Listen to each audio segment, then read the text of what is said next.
האם ישראל היא מעצמת פטריות בינלאומית? התשובה היא כן. חברת מרינה פטריות החלה את דרכה כשמרבית הפטריות שהיו מוכרות לצרכן הישראלי היו אלו מהשימורים בסופר.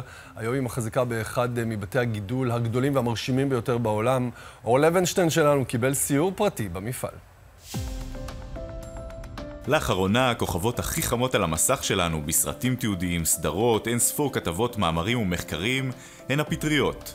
הן לא צמחים וגם לא בעלי חיים, אלא ממלכה ייחודית ומסתורית של אורגניזמים שיכולים לשרוד כמעט בכל אקלים או בית גידול, וכאן אצלנו בגליל מסתבר, נמצא אחד הגדולים והמרשימים שבהם. אנחנו נמצאים באחד המקומות המדהימים.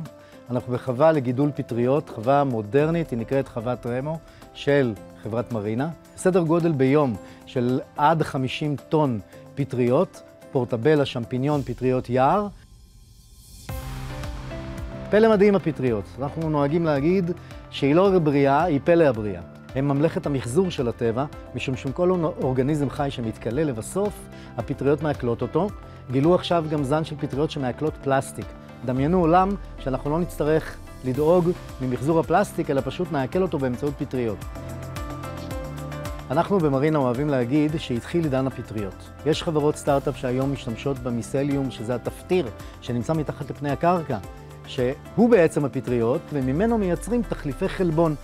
יש עולם חדש של אנשים שנקראים מפחיתנים, פלקסיטריאנס. מפחיתים באכילה של בשר, ובמקומו הפטריות משמשות תחליף נהדר.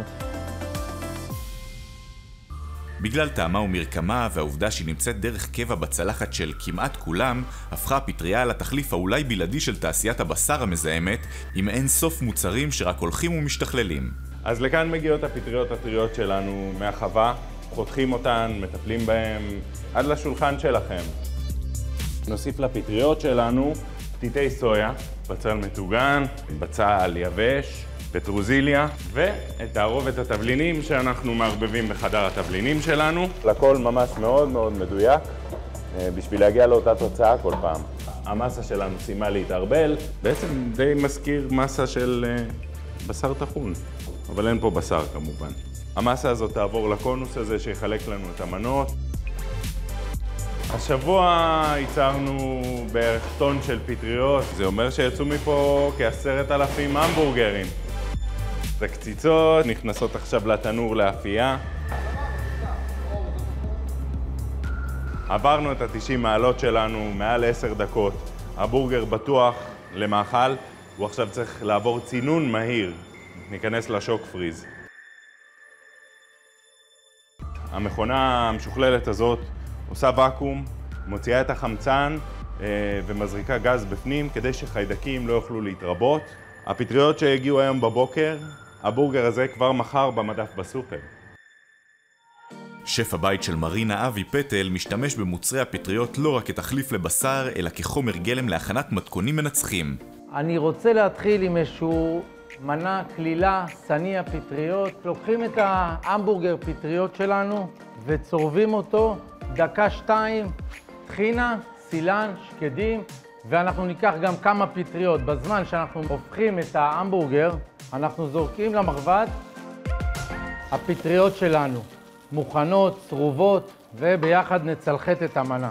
טחינה, בנדיבות, קצת שקדים, ובסוף, נגיעה קטנה של סילן.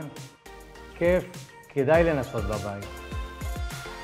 עוד מנה, כלילה, כיפית, בדיוק כשאנחנו לפני שבועות, שקשוקה עם פטריות וגבינה.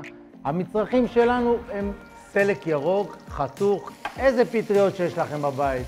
יש לנו את ההמבורגר, חתכנו אותו לקוביות, מלח, פלפל שחור, קונפי שום, ניעור קטן, שמנו את הביצים, טיפ קטן. בזמן שהביצים מתבשלות, אנחנו נותנים להם טיפה זוזות במרבד וגבינה. אני בחרתי צפתית מעודנת, אתם יכולים בבית איזה גבינה שאתם רק רוצים. אז יש לנו פה מנה כלילה, קיצית, ניתן לה טיבול קטן גם, טיפה חריפות בתיאבון.